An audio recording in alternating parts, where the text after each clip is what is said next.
Screen पे लिखा हुआ है, इतना मेहनत करो कि मंजिल भी देखकर घबरा जाए और ये बोल उठे कि ले लो मैं तेरा हो गया। आहा, देख सकते हैं कितना ही अच्छा बात लिखा हुआ है। ये बात दिल को छू लेता है, हॉट टचिंग। बात समझ में आ रहा है ना? इतना मेहनत करो कि मंजिल भी देखकर घबरा जाए और ये बोल उठे कि ले लो मैं तेरा हो गया। इन्हीं बातों के साथ हम पहला ऑब्जेक्टिव क्वेश्चन लेकर आ रहे हैं। आपके स्क्रीन पे ऑब्जेक्टिव क्वेश्चन आ चुका है। ये बिजनेस स्टडी का तीसरा वीडियो है, मैं यूं कहूं तो तीसरा दिन। क्वेश्चन में लिखा है, मेरे प्यारे स्टूडेंट्स, प्रबंध के सिद्धांत नहीं है। क्या नहीं है? तो पहला ऑप्शन दिया हुआ है पहला ऑप्शन दिया है सार्वभौमिक यानी यूनिवर्सल। दूसरा ऑप्शन है लोचपूर्ण यानी फ्लेक्सिबल। तीसरा ऑप्शन है संपूर्ण। लास्ट ऑप्शन है व्यवहारिक। तो मैं आपको बता दूं, पहला का आंसर सी होगा।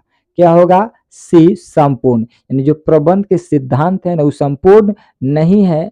ये जो प्रबंध के सिद्धांत है, ये भगवान ने नहीं बनाया है, कोई ईश्वर ने नहीं बनाया है। ये प्रबंध के सिद्धांत जो है मानव ने बनाया है, जो अपनी आवश्यकताओं की पूर्ति के लिए बनाया गया है।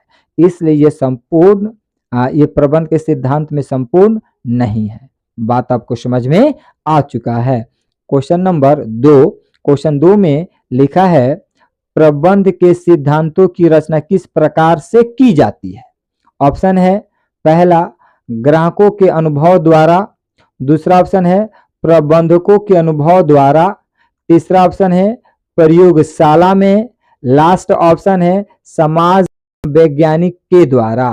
तो क्वेश्चन में क्या बोल रहा है कि प्रबंध के सिद्धांत की रचना किस प्रकार से की जाती है। तो देखिए यहाँ पर लिखा हुआ है ऑलरेडी प्रबंध, प्रबंध से बात संबंधित है। ये प्रबंध किस में आके मिल रहा है? बी में मिल रहा है। तो प्रबंधकों के अनुभव के द्वारा। तो आपका आंसर क्या हो जाएगा? तो दूसरा का आंसर बी हो जाएगा, प्रबंधकों के अनुभव के द्वारा। क्वेश्चन नंबर 3 आपके स्क्रीन पे आ चुका है और क्वेश्चन 3 में लिखा है, वह संबंधित श्रमिकों के परिचालन के लिए मशीन, माल, उपकरण आदि को तैयार रखा जाता है। इस कथन द्वारा क्रियात्मक फोरमैनशिप के अंतर्गत किसके कार्य का वर्णन किया जाता है? किया गया है। क्वेश्चन को पहले समझ लीजिए। क्वेश्चन में यह लिखा है, वह संबंधित श्रमिकों का प्रचालन के लिए मशीन, माल, उपकरण आदि को तैयार रख। इस कथन द्वारा क्रियात्मक फोरमैनशिप के अंतर्गत किसके कार्य का वर्णन किया गया है? ऑप्शन क्या है? तो पहला ऑप्शन है टेलीनायक। दूसरा ऑप्शन है निर्देश कार्ड क्लर्क। तीसरा ऑप्शन है मरम्मत नायक। चौथा ऑप्शन है कार्यक्रम क्लर्क। तो मैं आपको बता दूं, इस क्वेश्चन को पहले समझ लीजिए, कुछ दिमाग लगाना पड़ेगा। देखिए यहाँ पे लिखा है मशीन, यहाँ पे लिखा है माल, यहाँ पे लिखा है उपकरण और यहाँ पर लिखा है श्रमिकों। श्रमिकों का मतलब होता है मजदूर। तो ये लोग काम करते हैं मरम्मत से संबंधित। बात समझ में आ रहा है? मशीन खराब होगी उसकी मरम्मत होगी, उपकरण का भी मरम्मत होता है। तो अब आपको समझ में आ गया होगा कि इसका आंसर क्या होगा। तो इसका आंसर सी होगा, मरम्मत नायक। बात समझ में आ गया है। क्वेश्चन 4 आपके स्क्रीन पे आ चुका है। क्वेश्चन 4 में लिखा है, हेनरी फयोल था एक, यानी हेनरी फयोल थे, क्या थे? ऑप्शन समाज वैज्ञानिक, खनन इंजीनियर। तो ये आपको पता है कि हेनरी फयोल क्या थे? तो हेनरी फयोल एक खनन इंजीनियर थे। आंसर बी होगा। Next question, question number 5। Question 5 में लिखा है, वैज्ञानिक प्रबंध के पिता है। तो वैज्ञानिक प्रबंध के पिता कौन है? तो वैज्ञानिक प्रबंध के पिता टेलर है। कौन है? टेलर। तो आंसर बी हो जाएगा। देख लीजिए, ऐसे क्वेश्चन को बोला जाता है लॉलीपॉप क्वेश्चन, गोलगप्पा क्वेश्चन। बस समझ में आ रहा? खा ला गोलगप्पा। क्वेश्चन नंबर 6 आपके स्क्रीन पे आ चुका है। क्वेश्चन 6 में क्या लिखा है, तो लिखा है निम्न में कौन सा प्रबंध के सिद्धांत का महत्व नहीं है। निम्न में कौन सा प्रबंध के सिद्धांत का महत्व नहीं है। ऑप्शन क्या है, तो पहला ऑप्शन है कार्य कुशलता में वृद्धि, दूसरा ऑप्शन है संसाधनों का अधिकतम उपयोग, तीसरा ऑप्शन है पहल क्षमता, लास्ट ऑप्शन है परिवर्तित तकनीकियों का को अपनाना, परिवर्तित तकनीकियों को अपनाना। तो छठा का आंसर क्या हो जाएगा, तो छठा का आंसर बता दे, तो छठा का आंसर ए होगा। क्वेश्चन मैं आपको फिर से समझा दूं, क्वेश्चन में क्या लिखा है, निम्न में कौन सा प्रबंध के सिद्धांत का महत्व नहीं है, तो कार्य कुशलता में वृद्धि प्रबंध के सिद्धांत का महत्व नहीं है। मैं यूं कहूं तो ये कार्य कुशलता में वृद्धि जो है प्रबंध का सिद्धांत है, नहीं है तो ये आ जाएगा कि प्रबंध के सिद्धांत का महत्व में नहीं है। बात आपको समझ में आ रहा है। Next question, question number 7।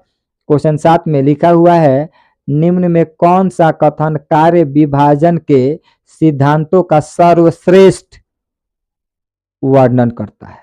निम्न में कौन सा कथन कार्य विभाजन के सिद्धांत का सर्वश्रेष्ठ वर्णन करता है। ऑप्शन क्या है, तो ऑप्शन है कार्य को छोटे छोटे भागों में बांटना चाहिए, संसाधनों को कार्यों में विभाजित करना चाहिए, श्रम का विभाजन करना चाहिए, इससे विशिष्टीकरण होता है। तो मैं आपको बता दूं 7 का आंसर क्या होगा, तो 7 का आंसर डी होगा, इससे विशिष्टीकरण होता है मेरे प्यारे स्टूडेंट्स। क्वेश्चन नंबर 8 आ चुका है। क्वेश्चन 8 में क्या लिखा है, तो क्वेश्चन 8 में लिखा है निम्न में कौन सा टेलर का प्रबंध का सिद्धांत नहीं है। निम्न में कौन सा टेलर का प्रबंध का सिद्धांत नहीं है। पहला मैं आपको बता दूं वैज्ञानिक न कि अनूठा रूढ़िवादिता, दूसरा ऑप्शन है कार्यात्मक फोरमैनशिप, तीसरा ऑप्शन है सहयोग न कि विरोध, लास्ट ऑप्शन है अधिकतम न कि सीमित उत्पादन। तो मैं आपको बता दूं 8 का आंसर बी होगा। क्या होगा, बी, कार्यात्मक फोरमैनशिप। बात आपको समझ में आ चुका है, क्लियर। नेक्स्ट क्वेश्चन की तरफ हम लोग बढ़ते हैं। क्वेश्चन नंबर 9 आपके स्क्रीन पे आ चुका है और 9 में लिखा हुआ है मेरे प्यारे स्टूडेंट्स निम्न में कौन सा कथन मानसिक क्रांति की भली भांति वर्णन करता है। मानसिक क्रांति देख लीजिए, मेन ये फोकस करना है, मानसिक क्रांति इसको फोकस करना है, क्लियर। ऑप्शन है इससे रुझान में परिवर्तन निहित है, प्रबंध एवं श्रमिकों को खेल नहीं खेलना चाहिए, प्रबंध एवं कर्मचारी दोनों को एक दूसरे की आवश्यकता होती है, लास्ट ऑप्शन दिया है श्रमिकों को और अधिक मजदूरी मिलनी चाहिए। 9 का आंसर क्या होगा, तो 9 का देखिए यहाँ पे लिखा है मानसिक क्रांति, तो आंसर होगा इसका आंसर ए हो जाएगा। इसमें रुझान में परिवर्तन निहित है। यदि आप मानसिक क्रांति करते हैं, बस समझ में आता, आपके मानसिक क्रांति करते हैं, सोच विचार खूब करते हैं, बात समझ में, तो उसमें परिवर्तन आपका निहित है, आप में जरूर न कुछ परिवर्तन आएगा। अभी अगर हम मोबाइल की बात करें तो अभी पहले जब मोबाइल आया था तो केवल बात करने वाला आया था, फिर कलर आया, फिर मल्टीमीडिया आया, स्मार्टफोन आया, धीरे धीरे देख लिया और कितना स्मार्ट बना दिया। बात समझ में रहे ना, तो परिवर्तन निहित है, तो मानसिक क्रांति किया गया तभी नहीं इतना सारा परिवर्तन आया। बात आपको समझ में आ गया होगा, इसका आंसर ए होगा। नेक्स्ट क्वेश्चन, क्वेश्चन नंबर 10 में लिखा है कार्य को करने के लिए प्रबंध को एक सर्वश्रेष्ठ मार्ग ढूंढना चाहिए। वैज्ञानिक प्रबंध की कौन सी तकनीकी को इस वाक्य में परिभाषित किया गया है। समझ लीजिए क्वेश्चन फिर से मैं आपको बता दूं, क्वेश्चन में ये लिखा है ना किसी कार्य को करने के लिए प्रबंध को एक सर्वश्रेष्ठ मार्ग ढूंढना चाहिए। वैज्ञानिक प्रबंध की कौन सी तकनीकी को इस वाक्य में परिभाषित किया गया है। तो पहला ऑप्शन क्या है, गति अध्ययन, दूसरा ऑप्शन है थकान अध्ययन, तीसरा ऑप्शन है पद्धति अध्ययन। तो आपका आंसर सी होगा, पद्धति अध्ययन। बात आपको समझ में आ रहा है। नेक्स्ट क्वेश्चन आपके स्क्रीन पे आ चुका है। क्वेश्चन 11 में लिखा है मानसिक क्रांति मूलधार है। मानसिक क्रांति मूलधारा। पहला ऑप्शन क्या है? वैज्ञानिक प्रबंध का। दूसरा ऑप्शन है संयोजन का। तीसरा ऑप्शन है विवेकीकरण का। लास्ट ऑप्शन है उपयुक्त में से कोई नहीं। तो मैं आपको बता दूं मानसिक क्रांति, ध्यान से सुनिए, ये जो लिखा हुआ है यहाँ पर मानसिक क्रांति, तो मानसिक क्रांति अभी आपको बताया गया है कि हम लोग मानसिक क्रांति कीजिएगा। तो मानसिक क्रांति कौन करते हैं? तो मानसिक क्रांति वैज्ञानिक प्रबंध न करते हैं। आगे बात समझ में? यदि बात समझ में आ रहा है तो वीडियो को लाइक करते जाए और जितना से ज्यादा शेयर करते जाए। आ रहा है बात समझ में? क्वेश्चन नंबर 12 में लिखा है वैज्ञानिक प्रबंध से लाभों में होती है। वैज्ञानिक प्रबंध से लाभों में होती है। पहला ऑप्शन है वृद्धि, कमी, कोई प्रभाव नहीं, उपयुक्त व दोनों। तो आपको समझ में आ गया होगा कि वैज्ञानिक प्रबंध से लाभों में होती है वृद्धि होती है। इसका आंसर ए होगा। क्वेश्चन 13 आपके स्क्रीन पे आ चुका है। 13 में लिखा है वैज्ञानिक प्रबंध में टेलर ने प्रयोग किए थे। तो वैज्ञानिक प्रबंध में टेलर ने क्या प्रयोग किया था? पहला ऑप्शन है गति अध्ययन। दूसरा ऑप्शन है थकान अध्ययन तथा समय अध्ययन। तीसरा ऑप्शन है गति अध्ययन, थकान अध्ययन तथा समय अध्ययन। तो मैं आपको बता दूं इसका आंसर सी होगा। यही इन्होंने अध्ययन किया था, गति अध्ययन, थकान अध्ययन और समय अध्ययन। क्वेश्चन नंबर 14 देखिए, 14 में कितना अच्छा बात लिखा हुआ है। ये सब लॉलीपॉप सवाल बोला जाता है इस सबको। वैज्ञानिक प्रबंध से श्रमिकों को, तो वैज्ञानिक प्रबंध से श्रमिकों को क्या होता है? लाभ होता है। अब आगे पढ़ने की जरूरत है ही नहीं। 14 का आंसर क्या हो जाएगा? तो 14 का आंसर ए हो जाएगा, लाभ होता है। पहले मैं आपको बता दिया वैज्ञानिक प्रबंध से श्रमिक मतलब होता है मजदूर, वर्कर को क्या होगा? लाभ ही ना होगा जी। क्वेश्चन नंबर 15 आपके स्क्रीन पे आ चुका है। 15 में लिखा है वैज्ञानिक प्रबंध से श्रमिकों के कार्य के घंटों में होती है, क्या होती है? तो वृद्धि होती है, नहीं कमी होती है। वैज्ञानिक प्रबंध से श्रमिकों के कार्य के घंटों में होती है, क्या होगी? कमी होगी। आंसर बी होगा। इसलिए काम करते समय कोई बीच में रोकता है, टोकता है, कुछ समझाता है, बुझाता है, आपके कार्य में क्या आएगी? कमी आएगी। बस बाद में भले उस समझ बुझिएगा तो फिर काम कीजिएगा और ज्यादा जानकारी, लेकिन उस समय की बात की जाए तो उस समय काम करते समय आप में क्या होगी? कमी आएगी। आ रहा है बात समझ में? क्वेश्चन नंबर 16 में लिखा है वैज्ञानिक प्रबंध के जन्मदाता। Who was the father of scientific management? Emerson, डाइमर, FW टेलर। आंसर सी होगा। FW टेलर को वैज्ञानिक प्रबंध के जन्मदाता कहा गया है। FW टेलर को साइंटिफिक मैनेजमेंट का फादर कहा गया है।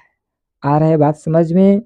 क्वेश्चन नंबर 17 में लिखा है वैज्ञानिक प्रबंध कब आरंभ हुआ? 1913, 1800, 1908 की 1906? तो 1913 में, 1913 ईस्वी में वैज्ञानिक प्रबंध प्रारंभ हुआ। 18 नंबर क्वेश्चन 18 में लिखा है वैज्ञानिक प्रबंध से उपभोक्ता को क्या होता है? तो कोई प्रभाव नहीं है, शोषण होता है, लाभ होता है, इनमें से कोई नहीं।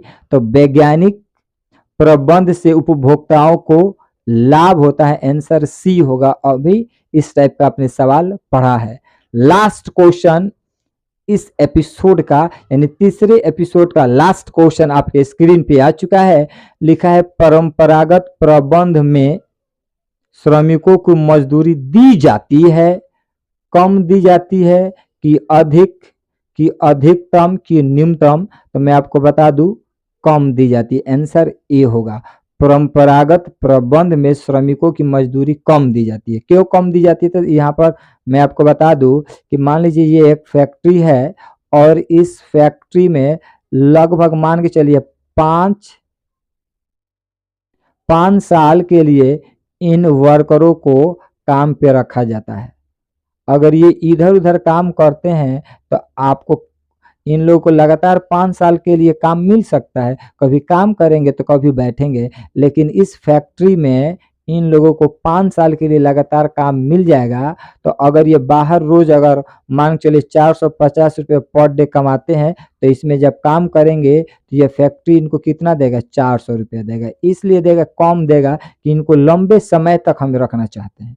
तो जहाँ लंबे समय तक आपको काम मिलता है, तो वहाँ पे थोड़े मजदूरी की बात करें, आपकी वेजेस की बात करें, तो वहाँ पे वेजेस थोड़ा कम हो जाता है। बात आपको समझ में आ गया? आंसर ए होगा। क्लियर? आई होप, आशा करते हैं कि ये वीडियो आपको अच्छा जरूर लगा होगा। यदि वीडियो आपको अच्छा लगता है तो वीडियो को लाइक करें और जितना से ज्यादा हो सके आप वीडियो को शेयर करें। यदि अभी तक चैनल को सब्सक्राइब नहीं किया तो फटाफट चैनल को सब्सक्राइब कर लीजिए, साथ में बेल आइकन भी दबा दिए ताकि जो भी लेटेस्ट वीडियो डाले सबसे पहले नोटिफिकेशन आपके पास पहुंचे। और उस नोटिफिकेशन के माध्यम से यदि कुछ अपने सीख लेते हैं तो ये मेरे लिए बहुत ही सौभाग्य की बात होगी। तब तक के लिए हम आपसे अलविदा लेते हैं, फिर हम चौथे एपिसोड में आपके साथ मिलेंगे। तब तक के लिए अलविदा लेते हैं। That's all.